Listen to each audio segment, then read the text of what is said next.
And if you could just kind of explain what's happening here tonight at CWA. Well, we're at Central Wisconsin Airport ready to welcome home the 81 veterans that we flew to Washington, D.C. today. They had a great day. They fly for free. We sent 62 Guardians to take care of them, and they're expected to land any minute. That might be them. What kind of activities were the veterans treated to out there? Well, they get a whirlwind tour. They get on buses. We have 3 buses, and the police escort, the Washington, D.C.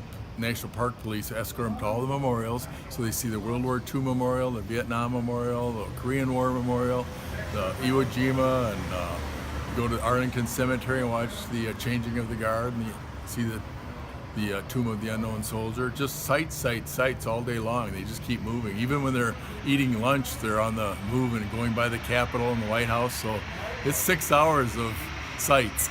And just how important is it to get the veterans out there to see the memorials that are built in their honor? Well, you know, a lot of them don't expect to be honored, and they weren't necessarily welcomed home, but when they get out there, they feel pretty darn proud, and they start talking. I mean, we've had their family members tell us that it's so interesting to hear grandpa or dad or mom tell us about their experiences because they kept it all inside. But once they go out there, they're starting to share things, and that's good. And it's almost needless to say, but on a day like today, it almost has to take a little more meaning with it being September 11th. Yeah, I think so. And they do go by the Pentagon, and so I'm sure there was a ceremony there. They drive by on the bus, so I'm sure there was plenty of those moments. We haven't talked to them yet, but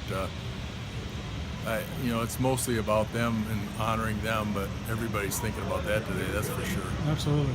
And do you know how many veterans were on this particular flight? We had 81 veterans, 9 World War II veterans. I'm going to cheat here and look at my sheet. 42 Korean and 30 Vietnam veterans.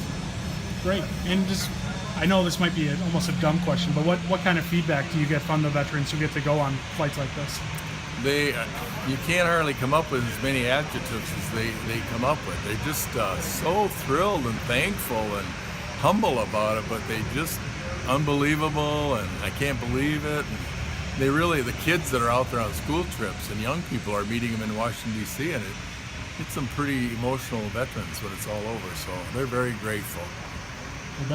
Anything else you'd like to add on? No, I would just say that this is our 29th flight since we started April 10th, 2009. No, let me get that right. April 27th, 2010 was our first flight, and this is our 29th flight. And when this flight returns home tonight, we'll have taken 2,664 veterans to Washington, D.C. for free. Wow. Just from central and northern Wisconsin. And is there another plan in place for the next honor flight yet? We're having another flight October 9th. Great. So that'll be our next flight.